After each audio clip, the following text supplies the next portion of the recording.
What is going on, Trash Talkers? We are back with another episode for you. In today's episode, we're going to be talking about the 2021 NFL Draft sleepers, the players that aren't getting as much attention as they probably should be. We're going to talk about which players deserve more recognition for tonight's NFL Draft. All that and much more coming your way right now.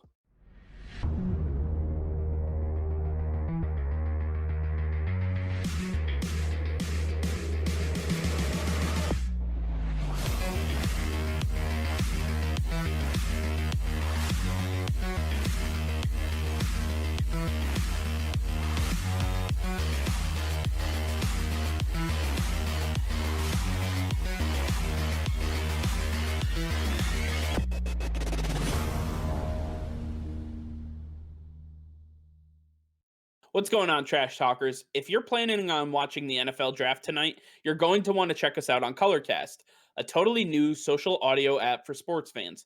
We'll be live on Colorcast during the entire first round of the draft, giving our hot takes, talking about the teams, the players, the pick, jockeying, and everything in between. What's really cool is that you guys can weigh in too. If you download the app, you can text chat us and ask us any of your burning questions that you might have, talk to us about the draft, so on and so forth. Yeah, really, you can ask away. Spend draft night with us on the Colorcast app this Thursday, April 29th. It's going to be a blast. All right, Nick, we are finally here. Today is the day. Halle goddamn Luya. I am so excited, and let's just get right into it. Draft sleepers, players that aren't getting the love that they deserve, the recognition that they deserve, and let's start off with the first one here. Rondale Moore. I think Rondale Moore, the wide receiver out of Purdue, deserves a lot more notoriety than he's getting from draft scouts and people that are talking about the draft. Yeah, it's absolutely blasphemous to think that Rondale Moore is not a day one guy. This guy, just because he's 5'7", he is freakishly athletic. Do not hold his height against him. This guy can play running back. He can play wide receiver. He can do whatever you want. He is the absolute Swiss Army knife on offense and is going to be a terror for the future of the NFL. Whatever team he goes to, he is going to be absolutely special. This guy has highlight reels every single game. This guy really makes everything out of nothing, and he really is going to help any offense he is on. So I think Rondale Moore needs to be looked at as one of the better tier 2 wide receivers in the draft, ahead of guys like Elijah Moore and Kadarius Toney. I'd put him right behind Rashad Bateman as the number 5 wide receiver in this draft class. Yeah, I mean, when I saw Rondale Moore highlights, one of the first things that I said to you was if he had gone to Alabama, he would be ahead of Devonta Smith and Jalen Waddle and possibly ahead of Jamar Chase and be the number 1 receiver. He's that talented. I know everybody's going to talk about how short he is at 5'7", but what we saw and what we heard is that he can squat 600 pounds. That's right, squatting 600 pounds. This man is freakishly athletic. He's extremely strong at the point of attack, and he's going to shake defenders, whether it's with his feet or just by stiff arming them to the ground. Either way, this guy is going to get free, and he is a freakish athlete with the ball in his hands. Yeah, I mean, at his pro day, his measurables were 5'7", had a 42.5-inch vertical, and ran a 4.2940. Absolutely unreal. This guy is truly special.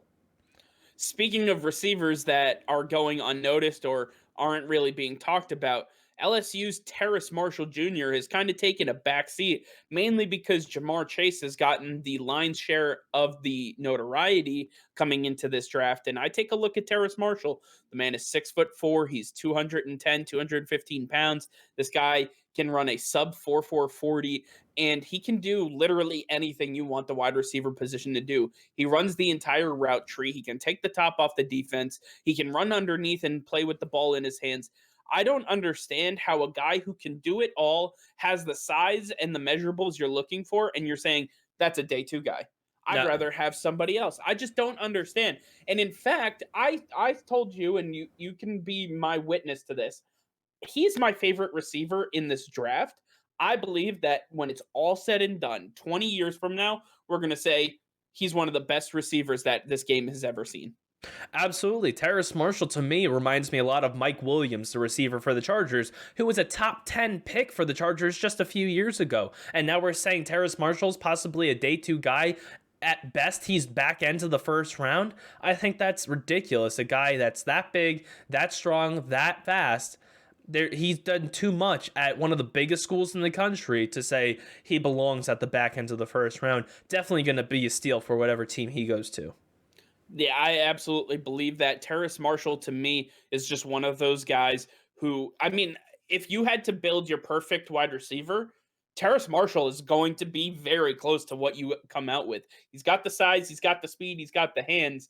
I just don't understand why these teams feel the need to play him down so much and say Jamar Chase was that much better. I think Jamar Chase was just the favorite for Joe Burrow while he was at LSU, and that's pretty much it. Terrace Marshall had plenty of stats to show that he was well worthy of that position as well, but it just didn't seem that way. And at this point, he's going to falter a little bit, but whoever drafts him will have arguably the best receiver in this draft class on their hands. Up next, we have Kyle Trask, quarterback out of Florida. There's a lot of talk that Kyle Pitts is the best player outside of any quarterback in this draft, and that Kadarius Toney is one of the better receivers in this class. Well, you got to look at the guy who's throwing them the ball, and that's Kyle Trask. This guy is legit. He is 6'5". He's almost 6'6", 240 pounds. Big, thick guy who can run. He has a strong arm. Looks exactly like Josh Allen. Looks like they're long lost twins, but this guy has so much potential. He is not ready to start day one, but if you look at all of his athletic abilities and where he could be one day, he is exactly like Josh Allen. And we could be saying in a few years, wow, how did he drop that far? It's because people are sleeping on this guy. He is too good. He has too much potential. You got to start looking at Kyle Trask as a legit threat at the quarterback position. I love Kyle Trask. I love what he brings to any NFL offense. Can we talk about one thing? I'm going to take us away from Kyle Trask's name just for a second. Can we talk about how ignorant the argument is to say that because somebody from that school did poorly in the NFL that automatically that this player is going to do poorly? And I'm going to bring it back to Kyle Trask. People are painting Kyle Trask as he is Tim Tebow. Everybody says, well, Tim Tebow did not last in the NFL. Well, that means Kyle Trask is going to be terrible. That's not the case at all. I don't understand how that argument can even hold water. They had different coordinators, different surrounding casts, they're different people. I don't understand how people use this argument and get away with it, and they don't with me. I know friends of mine have tried it, and I put them in their place. And at this point, too many people have bought into the fact that Kyle Trask reminds them a little bit too much of Tim Tebow for them to want to draft him in the first round. And that's why he's fallen to a day two guy. Do not be fooled. Kyle Trask will be a starter early in his NFL career, and he's going to have a long one at that. A guy we know for sure is going to have a long career and it's going to start pretty much day one in the NFL is Justin Fields. This guy who's going to be a top 10 pick. He's falling behind as the number 5 quarterback in this draft class, a guy who a few months ago was the number 2 quarterback, possibly even better than Trevor Lawrence. And that was the debate. Who's the number 1 guy? And then it became clear it's Trevor Lawrence. Now we find ourselves saying Justin Fields is number 5? No way. That's absolutely ridiculous. How are you going to say that there are 3 other guys that are better than him? I just don't see it at all. Justin Fields has the arm. He has the leadership ability. He has everything you want in a quarterback, whether it's tangible or intangible. He is the guy. He looks exactly like Deshaun Watson. People slept on Deshaun Watson coming into the league, and then you see what he does. Now you're going to see Justin Fields do exactly that. He's going to fall in the draft, and he's going to prove all those haters wrong. Yeah, I mean, Justin Fields is by far and away one of the biggest question marks that will ever go down in history as to why he's falling on draft boards when by the time the season ended, this guy was arguably the best quarterback on in the draft. You know, people were comparing him to Trevor Lawrence and saying, is he 1A to Trevor Lawrence is 1 or vice versa?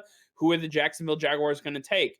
Well, then it just seemed to settle on Trevor Lawrence. Everybody got the feeling that he was the consensus number one. And then Justin Fields not only fell from 1 to 2, but then 2 to 4 and 4 to 5. And now he's just kind of sitting there. People are saying, what the hell is happening right now? We're talking about a team that moved up to number 3, and they're not even considering the guy at number 3.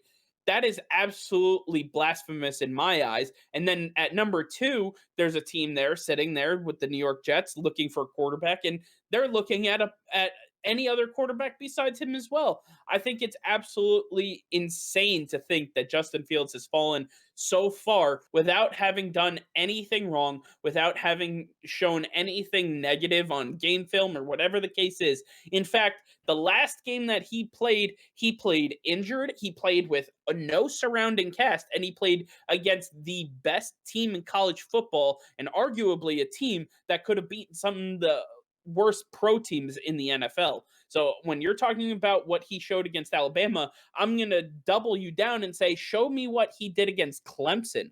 Show me what he did when he had a surrounding cast and when he wasn't injured. Oh, that's right. He threw for 6 touchdowns against arguably the second best defense in college football. You cannot take that away from him, and Justin Fields has gotten the shit end of the stick way too long. He absolutely has, and Caleb Farley is another one that keeps falling on draft boards because he had a minor back procedure that he's already good to go. The doctors have cleared him, and yet he is not atop the cornerbacks list. He is dropping to third, possibly even fourth amongst cornerbacks when he is by far and away the most gifted corner. Him and Patrick Surtain were leading it for the longest time, and Caleb Farley has not only the man and zone coverage, but he has the confidence and he has the speed that Patrick Surtain just can't keep up with. And somehow Caleb Farley is still falling back because teams are too scared he might get re-injured. That back may be a little bit of a concern, and we don't want to take that risk too early in the draft. A guy of this caliber cannot be slept on. He cannot be left for some of the teams in the back ends of the first round, teams that have made playoff runs. They cannot get a hold of this guy because that's going to turn a playoff team into a Super Bowl team overnight. Yeah, I take a look at Caleb Farley, and I talked about it in my final mock draft in yesterday's video. If you haven't seen that, go check it out. And talked about the fact that he fell and fell and fell in my draft board because he scared off a lot of teams with that quote unquote back injury. He had a minor back procedure to fix a nagging issue that was bothering him. He got the all clear, and the doctor even came out again and said, not only does he have the all clear, but this issue will never bother him again unless he actually injures it, because there's not going to be any lagging issues. There's not going to be anything that comes up later in life and comes up and bites him. Caleb Farley is really just getting absolutely boned here. And we were talking about Caleb Farley as being the pick at number 10 for the Dallas Cowboys. Then he started to fall and say, okay, well, maybe he's going to go in the mid teens. Now we're talking about him in the early to late 20s. Some people even have him as the 4th best corner in this draft behind J.C. Horn and Greg Newsome II. I can't even believe what I'm seeing when it comes to Caleb Farley.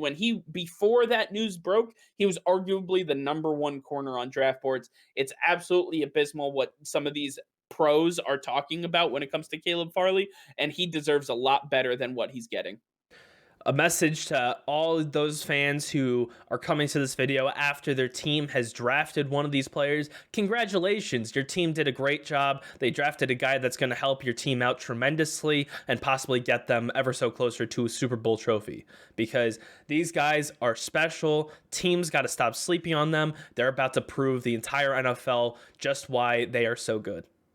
All right, well, that's going to do it for now. Thank you all for watching. Make sure to like this video and subscribe to the channel if you haven't already. Hit that notification bell. We go live every single day. That'll be all. Peace and love.